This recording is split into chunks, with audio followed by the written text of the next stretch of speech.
Hey there, welcome to another episode of Rise Like Lions. I am Kevin, I'm Dave.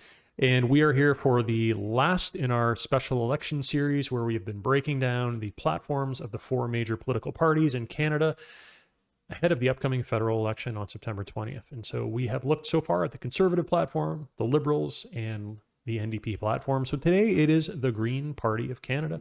So let's just jump right in there and see what the Greens have to offer. So the Green Party platform, like that of the Conservatives and the Liberals, they've published a pretty extensive document to their website, and it is a document that is very comprehensive. So, as we're going to see as we go through it, are the Greens all about the environment? Hell yes, they are. However, they're not just about the environment. There is really a full spectrum of policies that they have in their platform. But let's start out, let's give the Greens their due. And I think you really do have to give them their due. There is no party platform in Canada right now that comes close to the Greens when it comes to the environment, when it comes to, I should say, taking the ecological crisis deadly seriously. And you see that all through the Green platform. So I'm just going to go through some of the highlights. So first of all, they're committing to achieving net zero emissions nationally by 2050. Now, this is something that all the parties have talked about, so that's not necessarily that special. However, they are the strongest in terms of how soon they want to achieve that. So they go a little bit further than the NDP in terms of how fast they want to get to net zero. However, some big changes that come between the NDP and the Green platform.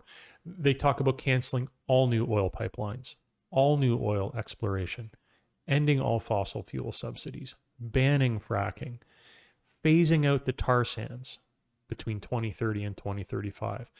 And I have to be honest, as someone who takes the ecological crisis seriously, as someone who tries to stay up on where we're actually at in terms of climate change, this is the kind of stuff we need to be doing. And, I don't know what your take on that is, Dave, but they seem to really be taking head on this idea that we can't keep sucking the oil up and burning it. No, we really can't. We also can't because we have to get in and on with more modern tech. It was never a given that kind of non-renewables was going to be the dominant one, and it's time to admit it was a failure of an idea and to move on past it. So yeah, I'm all the way with the Greens as far as that attitude. For sure. And that's where, again, because we, I think we've tried to be honest, Dave and I, as we go through this process about what policies we support and therefore what parties echo them more. But I have to be very clear that the Greens on the environment they're as close to the mark as you'd want to get, I think. Yeah. They also talk about halting the development of nuclear power. The only party that has the courage to say that also is not what's going to get us through this energy crisis. That's not what we want to. A lot of people for a while, I know as someone who's been involved in green energy and renewable energy for decades now, for a while there really was this segment of the nuclear industry that was trying to position themselves as the clean green alternative to fossil fuels, and it's just not. It just can't. It really can't. Yeah, there's a lot of issues there, and so again, they come right out and say it, and that I think is pretty good to see. They talk about other things too in terms of protecting. So conservation is big with the Greens. Again, no party comes close to them. So they talk about protecting 30% of all of our freshwater and land ecosystems by 2030 and 50% by 2050. Again, that's literally where we need to go in terms of an actual sustainable society, that balance between what land is being cultivated, what land is being, quote unquote, I hate this term, exploited, right? And what land is simply being left wild and intact and healthy. The Greens are getting close to that, right? With their 50% by 2050. And they're also talking about things like closing open pen fish farming. So ending that practice, which is horribly polluting of watersheds. So, they have so many great policies on the environment. But they also, and this is where I was really glad to see this with the Greens. They talk specifically about what we've mentioned in our first video in this series, the need for a just transition. So the Greens realize that they're talking about massive changes in economic practice to get to these targets that they've laid out, which, Dave and I just sort of said, they are the correct targets. They are where we should be heading. The Greens realize this is going to involve a lot of displacement of employment, of workers, of jobs. And they talk about a Just Transition Act, so actually putting an act in place, which talks about retraining, ensuring that extractive industry workers are able to find employment in green industries. So that's a really important thing there too. So obviously the Greens, give them their due on the environment, super strong. They talk about other things too. So they get into more of the economy, not just sort of the just transition idea. An important thing they mention is the need to increase funding on research and development. They note that Canada lags behind our OECD comparators when it comes to investment in research and development, federal investment. The average in the OECD is 2.5% of GDP, gross domestic product, is spent on research and development. Canada's only at about 1.7. So the Greens say we're going to, pump that up to the 2.5%. They talk about increasing funding to the national granting councils from 22 billion to 30 billion. So this is like NSERC and SHIRC. These are all the federally funded agencies that grant money to academics to do research. So that's a really good thing, increasing R&D. They talk about creating a $1 billion small green business startup fund, which is a great idea to incentivize, entrepreneurs to create green businesses.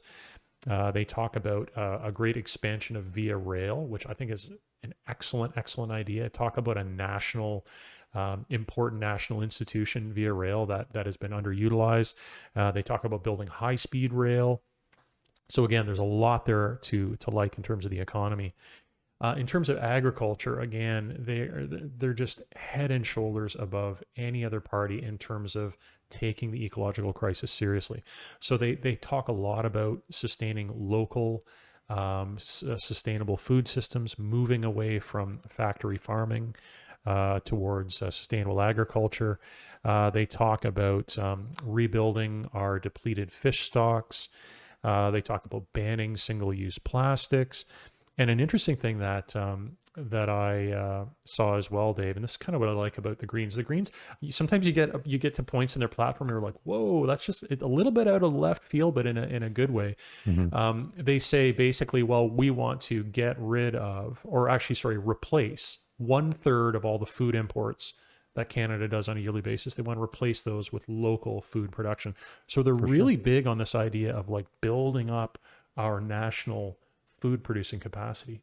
Yeah, and a concept of decentralization, I think it's always good. Yes. It's funny, you would think that hardcore capitalists would love decentralizing. They often say, oh, centralized, controlled, planned economies are a terrible thing, and then resist things like this. But Yes.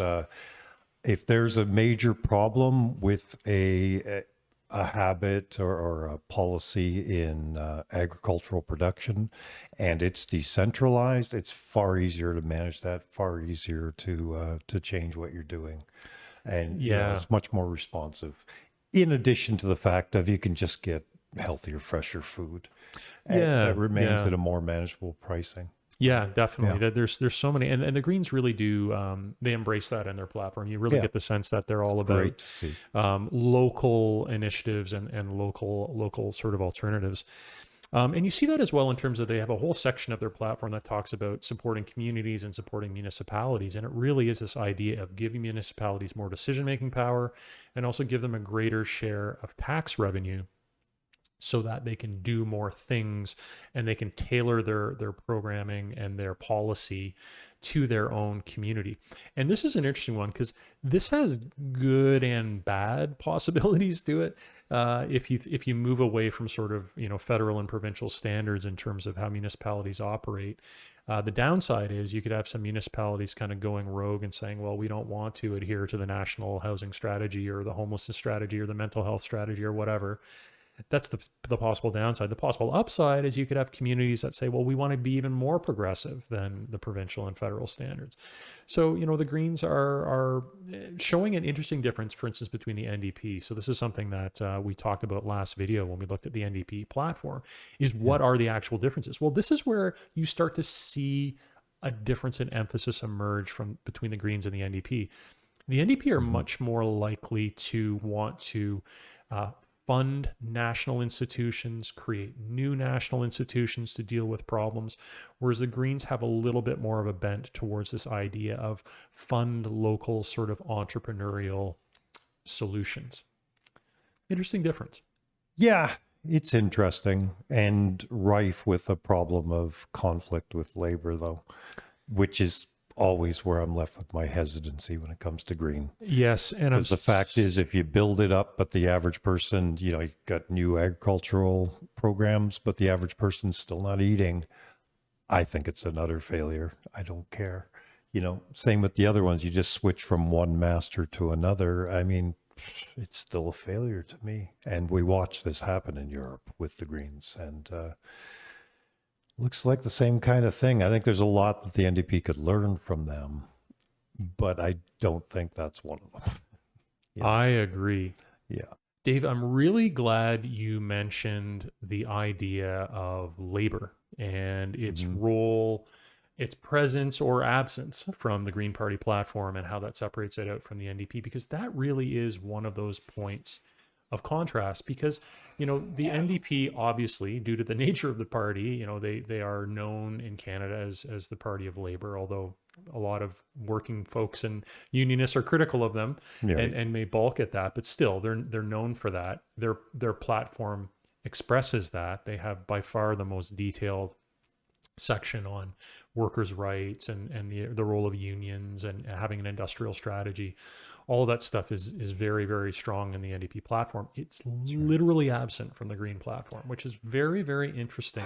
Yeah. And this is something, and Dave and I, we've kind of just talked at different times, sort of off camera about things that make us go, when it comes to the different parties, because there's so much, like we haven't even finished. There's a lot of good stuff in the Green Party platform that's still to come, let alone their environmental stuff. And yet there seems to be some big gaps, and there really is, it seems, a big gap around this idea of labor unions, the labor movement, and just that kind of approach to working people's rights and entitlements that I don't see. Yeah. Right. So, we just need to note this, folks. Again, we're not trying to trash any one party. No. We're just trying to give folks our honest take on this. So that is something, maybe at the end of the this video, Dave and I will give our final thoughts on that, and maybe ask some folks from the Green Party of Canada who may watch to help us out a little bit, help us understand some of the things that are making us scratch our head a little bit. Yeah. So, but moving on. So, again, the Greens aren't just about the environment, though. Even though they don't talk about labor that much at all, they have some other really interesting things. So they talk about housing. They talk about, the same sorts of things the other parties are talking about, discouraging people leaving homes empty, discouraging foreign ownership. All the parties talk about this, right? Good that the Greens do too.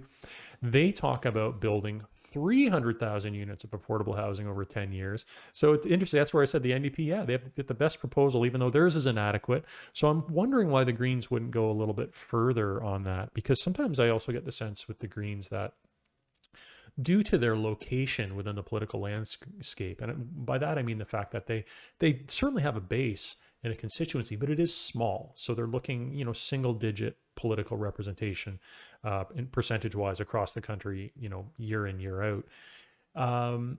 Usually when you're in that position, you can kind of swing for the fences. You can just give her, in terms of like making your policies the most aspirational possible. So why they didn't do that on housing, I'm not so sure. Because we're going to see in other places, the Greens did swing for the fences. So we're going to give them some credit later on. What are some of those places where the Green platform really shines apart from the environment? Well, universal basic income, they just flat out say, we're going to do this, right? So the NDP say they're going to do it too, but they have this idea of a stage kind of process. The Greens are like, pedal to the metal, we're going to do a UBI. They're also very clear too, it's not going to be this one size fits all. Oh, it gets rid of all the disability supports and stuff like that. So that's really good, because there really is this, there is a segment of the left, the radical left in Canada, that totally has their knickers in a knot about UBI. And I think it's a kind of a bogus argument, because what they say is, oh, well, it could be used in a really regressive way by a really regressive government to say, we're going to give you this inadequate basic income and then we're going to take away all the other income supports. Well, it's like, I mean, technically it could, yeah, but none of the parties talking about UBI are talking about it in that way. The NDP aren't, the Greens aren't, all the UBI advocates aren't talking about that. So And mother's allowance didn't do that. So yeah, there you go, Dave. So we have an 'cause that's a example. comparable thing. Yeah, so that Yeah. that alarmism, I don't get necessarily. And they said the same back then. I'm Worried sure they about that. did. Yeah. And absolutely there did. really are some high profile leftists that I will not name by name, because I don't want to call people out.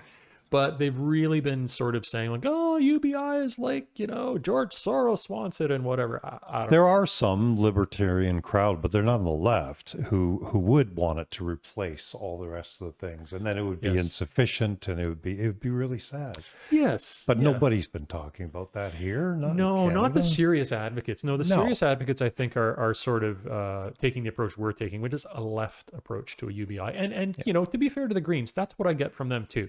So I don't think they're putting forward some sort of, libertarian Trojan horse kind of version of UBI. I think they're flat out saying, folks, let's do a UBI. So credits to the Greens for that.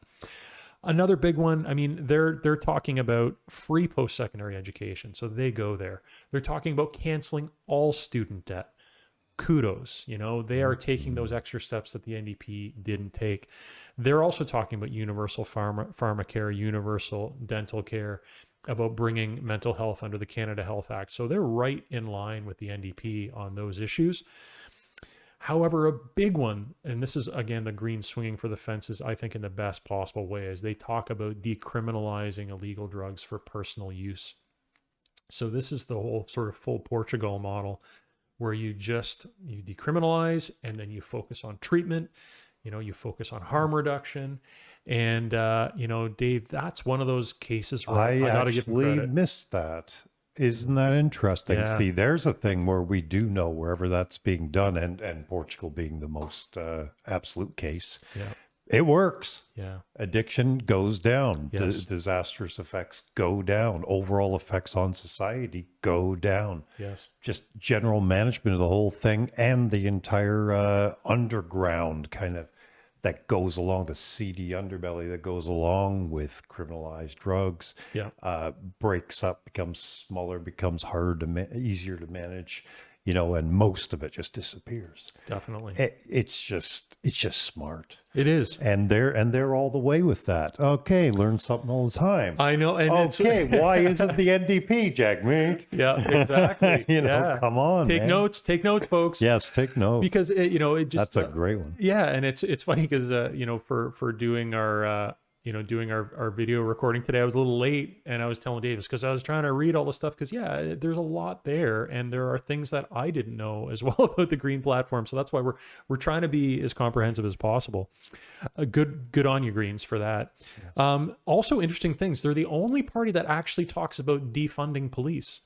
In this case, of course, they're a federal party, so they're talking about the RCMP, but they do say, they're like, yeah, we're gonna cut funding, and we're gonna try and reallocate funding that normally would go to the RCMP. And they're talking about looking at ways in which maybe other services could fill in for things that the RCMP does. So there you go, right? The only party talking about defunding police.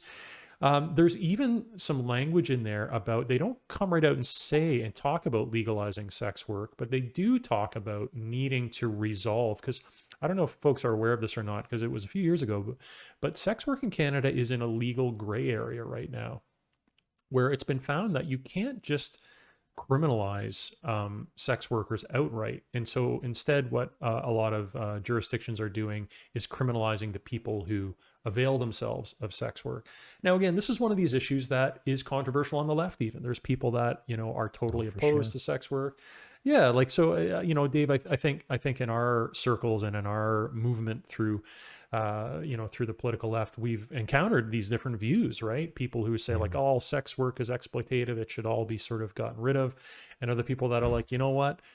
Sure, there's problems, there's human trafficking, there's all sorts of bad stuff, but there's also there's a sex trade industry that is people just doing work that need protection. Yeah, it's a tough one, man. It's really tough. But I do know one thing, and that's what keeps me open to it. Because on my own personal view, I wouldn't particularly favor the whole idea. I kind of seems absurd. But I can't be judgmental about that because the fact is, anything that's legal and above board, it's much easier to keep them from taking advantage of youth and other things Exactly. like that. Exactly. It's true that it does leave a temptation for creating openings, and you got to watch for that. So putting someone in a position where they need to go to that, like happens in places like Nevada. But I'm thinking more a European model or something is maybe a good idea. As STIs go down and become manageable, there's some responsibility related to maybe porn addictions or things like that. Of course, the sex workers are kept safer because those costs offload onto society. So if you want to just be crass about it, there's those medical costs and all the rest, they offload to others.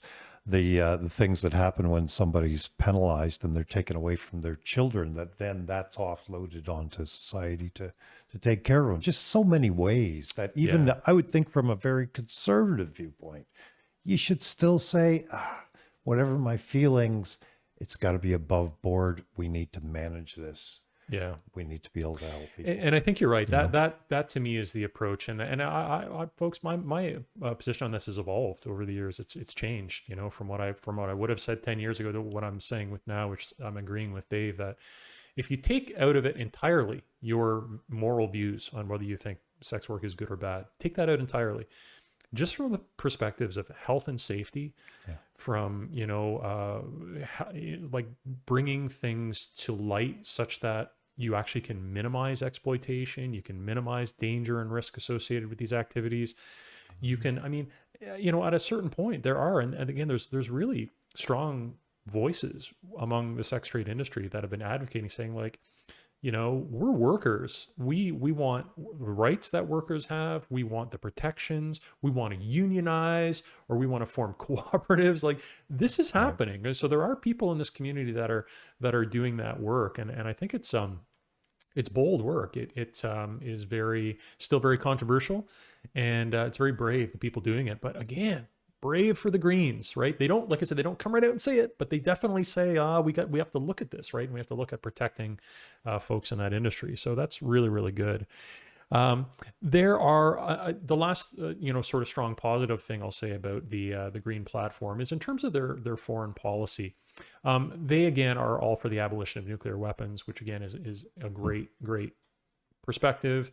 The NDP share it, and it should be our perspective, I think, in terms of how we approach the idea of nuclear proliferation. It's not just like, keep them from proliferating. What that really means, when the US says they're against nuclear proliferation, it means they don't want their enemies to have nuclear weapons, but they want to keep all their nukes and continue to hold them over the rest of the world's head, which is a bullshit perspective, right? I mean, it's in bad faith.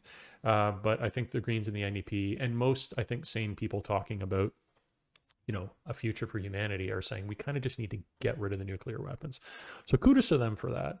However, there is also, we can't do something on the Greens without mentioning that there's been a huge schism in the party around foreign policy that has erupted over the past year. And this is in relation to the Israel-Palestine conflict.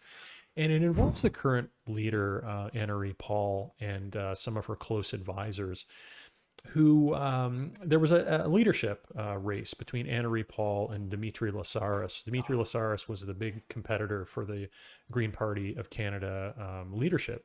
And it was a close race from what I understand. And Dimitri Lassaris is a very, very strong anti-war voice in Canadian politics. Journalist and educated man. A man with integrity and had been very consistent on the issues. Probably, I would say, the best political figure on foreign policy in Canada today. Well, let's put it this way. I'd be considering voting Green today. Dave, a lot of people have said that. A lot of people who normally support the NDP were like, whoa, because, and Dmitry Lasars, he talked about being an eco-socialist, you know, really interesting guy. So there was a bit of a schism in the party, not a bit of a, there was a big schism in the party. Let's call it what it is. Yeah. And sadly, what was happening is you had Anna-Marie Paul and some of her close advisors kind of pushing back on any mention of human rights of Palestinians, of the need to end the Israeli occupation, these sorts of things that, folks, they're controversial in Canada, but that's so pathetic because around the world they're not. The rest of the world realizes that. Vast majority Yeah, of the world. there's clearly... It's obvious. It's apartheid. Sorry. It is exactly folks. apartheid. Willful, deliberate, Yeah. conscious apartheid. Horrible abuse of human rights, the longest illegal military occupation in the modern era.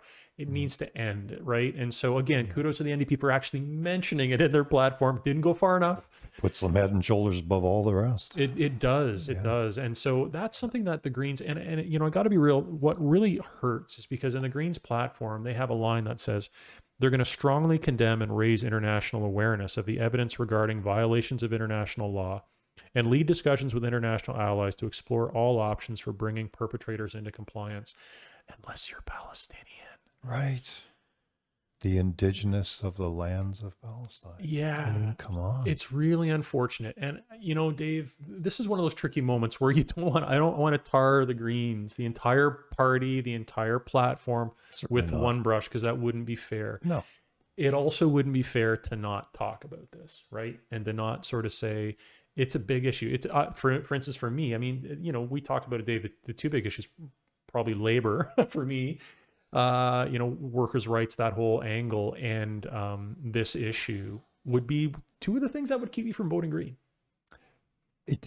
Yeah, like I said, I could consider it with Dmitry, and I also cannot consider it with any party that's not absolute about that isn't at least open to it. Yeah, because you can't view it as cut and dry. Yeah, you know, it's it reminds me of the liberal conservative viewpoint of our own indigenous right here. Yes. You know, and then to say, well, okay, I'm on side with that, but not for the ones in the Middle East. Yes. That you can't pick and choose with that. Definitely. You know, and it's kind of like it speaks to, I think, a shift that you can speak for yourself. I'll speak for me anyway, but I think we'll agree on this. Like, Canadian foreign policy as a whole needs to change so dramatically. Oh my God, yeah. Like mainly, let's cut the cord from the U.S.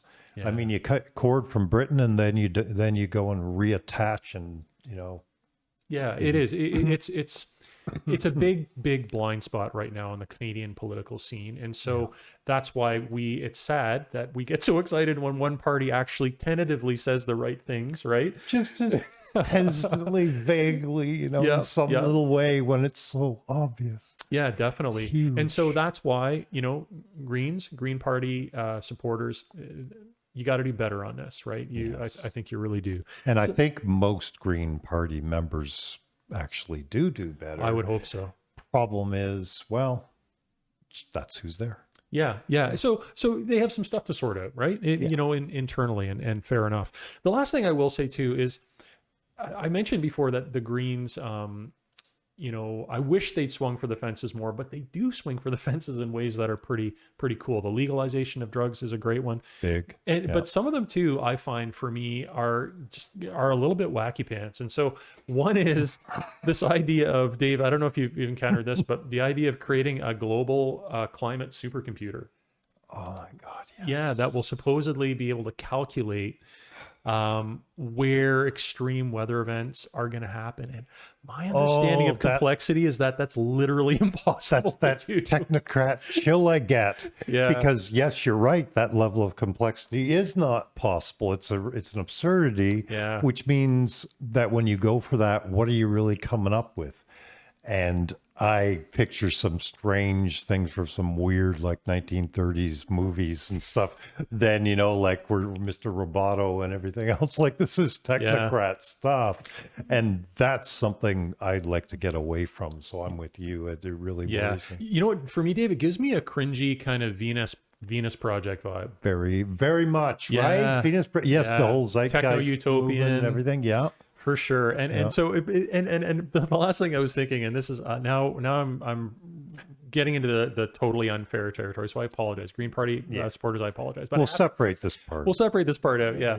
I have to think, part of me was thinking when I read that, I was like, oh God, wouldn't it be ironic if the supercomputer that brings on our domination by the robots is not some sort of defense computer, but instead it's the global climate supercomputer. And one day you walk out of your home and you're vaporized by a drone because you ate too much meat the other day or something like that. Totally unfair. We got to be careful not to go Luddite here, but I mean, but if Skynet is the global climate computer. oh no, don't say that, because somebody was saying in some of the movies, this is the year for Skynet or something, or it's next year. Great. Yeah, that's not good at all. So another This fun is a one. bit unfair. Another fun one, Dave. And I think this is a cool one. They're also like, you know what? We're going to tax sugary drinks. We're going to put a tax on sugary drinks. And I was thinking, Bloomberg. yeah, but and you're right. It seems kind of trite and a little bit like, but they're onto something. These things are incredibly destructive. Your Cokes and Pepsis. They and are whatnot, on right? something, but with a lot of that kind of thing, I say the same thing as I do about the oil and gas industries. Stop subsidizing them. Yeah. These things are made from those complex corn sugars that are, so those crops are subsidized. So we have to do canola and we have to do corn sugars for all these sugary pops and everything else. Well, you could either instead be subsidizing, the monk fruits and the honeys and different things, or just get out of it and then manage it afterwards with education. Yeah. But it's literally being supported and promoted. That's what people don't get. Yeah, This that's is true. not just that the market demand or something like that. They're making it so it's way easier and way more practical to use these corn products. Yeah, and so Dave, like I think what you're getting at is just like an upstream versus downstream intervention, right? So it's a downstream intervention to tax the product once it's already been produced. An upstream intervention would be to look at not subsidizing Not doing the it to begin agricultural with. industries that produce it. Yeah, and also the downstream thing almost seems like it's like make the fat people pay, right? Like should you really be punishing the consumers? I don't know. I just thought it was an interesting thing. They throw in curves every once in a while. The Greens do. It's a good conversation. It is. And the last thing I'll say, actually, sorry, the second last thing. I know I keep saying that. I have to stop saying that. The last. The second almost last thing I want to say is, and this was for me a head scratcher for the Greens, is they have a section about equity and diversity. They do talk about that, like the NDP does, like the Liberals do, and they have some strong stuff in there. But then they talk about like quelling hate and misinformation. And again, what they say is they want to fund research to create better AI that's better at suppressing misinformation and hate online. Yeah, Dave, but it gets better. Then the next line, they say they're going to protect free civil liberties and freedom of expression. So I sat there for a good 5 minutes and just tried to square that circle, and I wasn't able to. Those seem deeply contradictory. Well, that comes back to like the Palestinian issue. Yeah. Because that's already happened. I'm a big proponent, and I'll put it out there, of BDS, because I watched it happen with other places in the past, like South Africa, and it's a good, effective thing. It's also a fair thing. Because it's not targeting Israel, it's targeting when they're illegally on someone else's land and they take over their olive tree, they take over their whatever, and they brand it as their own. Yeah. Then you go, no, I'm not having anything to do with that, nor will my bank or credit union or whatever. Yeah. That's just great. My investment fund. And then what happened is people like the Liberal Party, Conservative Party too, and her, and Paul, they would all like to have those AIs in place and everything else to shut me up. Yeah. When I'm just saying, this is real. It's a real problem. I don't want to send in the troops like you always do when you got a little issue with how somebody runs their country. So I don't want to do that with Israel. Yeah. But I do want to stop making it so easy and convenient for them to abuse others in that way and profit from it. That's all. Yeah, it definitely. And I think that, this is something that we're going to do, I know, an episode on this specifically because we have to, but Good. free speech and the left. There's an episode or two, because this is a debate right now, even on the left. I wish it wasn't, but it is. That there seems to be some folks on the left who are all for the kinds of censorship that we've been seeing from big tech, whether it's, Google or YouTube or whatever, trying to use the AI and the algorithms. It's tempting It's tempting. sometimes. Yeah. You can see why, again, with someone like Trump or Alex Jones or whatever, but really, like, Ivermectin. yeah, anyway, I'm someone who thinks that, freedom of expression, free speech, freedom from censorship is incredibly important. Yeah. I think that these should be left values. I think they are democratic left values. They have been traditionally anyway.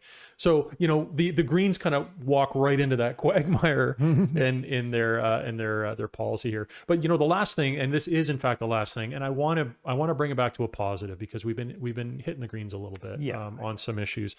The positive is they are probably, interestingly enough, the best out of all the parties in terms of changes to the tax code. So they talk about eliminating, this is more what you were saying, Dave, eliminating the capital gains exception, so that you're just getting rid of it. So capital gains is taxed exactly the same as regular income. Right. So that's great. I think that makes a lot of sense. They're talking about improving the corporate tax rate by 6%, whereas the NDP was 3%. So that's pretty darn good. Now, they don't talk about an increase to the highest marginal tax rate, which is not great, but they also talk about implementing the 0.5% tax on financial transactions. Used to be known as the Tobin tax, if you remember that. Right. So, and that's good. That's another good one. So some progressive tax incentives there that the Greens are offering. So, Dave, at the end of the day, it is, I guess it's a mixed bag with all the parties. Yeah. And but definitely that Which is good. That's democracy. It is. And I really found that as well when looking through the Green platform. I found on some things they were the most advanced out of any of the parties, and yet there's also some big gaps too. Yeah. Well, funny you're mentioning that. It is a good feature, because I was watching the debates last night. At first, I was just watching them on whatever mainstream thing, and that was getting irritating. I was getting turned off. And then I realized that some of my favorite podcasters and whatever, who are Canadian ones, were watching it. Nice. And so Surfs, David Dole and all that. So they're featuring themselves on a Twitch stream that's running also on YouTube. I started watching that because I'm curious to see the inputs. I know they have American audience too, younger, as well as Canadian. And they're from different parts in the provinces and everything. Same with the US, different standpoints, viewpoints, and to see what they'd say. And one big comment was they're going, wow, you have that many parties out there with that many divergent viewpoints. I mean, one's a separatist, for Pete's sake. Yeah. Being taken seriously, they're being respectful to each other. They have multifarious differing views and everything else. Like, I don't know, a little moment to toot our horn, because that was pretty amazing to them. They're in shock. They're going, and it's this long because they're actually like bringing up real numbers and factors and different viewpoints. It's a really good point. It could always get worse. And living near the States, and I know this isn't what you're saying, but a lot of Canadians really, it sometimes is a really cheap source of like comfort to look at south of the border. And yes, be like, well, at least we're not. But I agree with what you're saying, Dave. I really do. I think it is good. And to that point too, I'm really glad you mentioned that, because partly because of just time, there's many other parties, right, in Canada that are contesting the federal election. I mean, I'm glad you mentioned the Bloc Québécois. And, folks, if we were a podcast coming out of Quebec, hopefully we'd be doing this in our other official language, which is French, and we'd be covering the Bloc in more depth. And, that's something we would do, and we probably should have done. There's also, I hate to admit that they are in fact becoming more of a major party in Canada, is the People's Party of Canada. They've overtaken the Greens now, right, as the kind of fourth most supported party, which is, I don't know, maybe they do deserve their own episode just to sort of warn people about what they're getting into if you get in bed with those folks. But and there's also there are communist parties that run candidates in ridings. Marxist Leninists, same thing. yeah, for sure. Yeah, exactly. There's certain different flavors of communist candidates that are available. There's a Christian Heritage Party. I mean, there are Has been for a long time. yeah, so many different parties too. So, apologies for not being able to get to all of the electoral diversity that's going to be on display on September 20th. But, to wrap up, folks, with our election series, I would just hope that people will get out and vote your conscience. Vote for the party that you actually think best represents your thoughts and opinions and desires for the country. That's right. Vote conscience. Vote from the heart. Don't just do it strategically or whatever. Definitely. That's gotten us nowhere. Yeah, I agree. Well, thanks for being with us for the election series, folks. This is Rise Like Lions again. If you liked the video, please subscribe to our channel. Actually like the video. And if you want, share it with your friends. Let them know what we're up to here. And we'll see you next episode. See ya. Thank you.